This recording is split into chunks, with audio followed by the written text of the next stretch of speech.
तर आपला समोरचा प्रश्न आहे प्रकार 4 मधला सूत्र 2 वरचा आधारित. यामध्ये काय होते, याच्या अगोदरच्या सूत्रात काय होता, पहिल्या नळाने सुद्धा टंकी भरण्याचं काम करत होता ह्या, आणि दुसऱ्या नळाने सुद्धा टंकी भरण्याचं काम करत होता.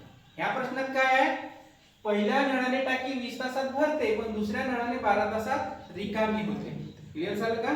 तर दोन्ही नळ एकाच वेळी चालू केले तर किती वेळा टाकी भरेल. या प्रश्नात सुद्धा तसंच करायचं. एका किती 20 तासात म्हणजे 20 भागापैकी एक भाग किती वेळात भरतोय, एका तासात. बरोबर आहे. त्यानंतर दुसऱ्या नळ 12 तासात खाली होतो म्हणजे 12 पैकी एक भाग खाली होतो. बरोबर. आता दोन्ही कसं आलं, एका तासाचं काम आहे.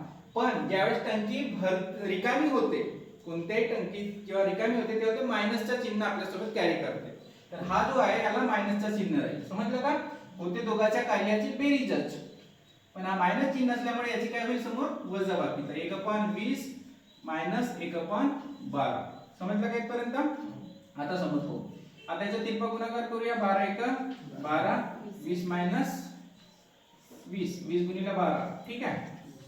किती होतील? 12 मधून मायनस 20 गेले तर मायनस 8, आणि हे किती आले 20 गुणिले 12 जसे तसे ठेवतो. 4 दुने 8, 4 तरी 12, 1 बेद आहे 20. एक ते ह्याला मायनस 1/30.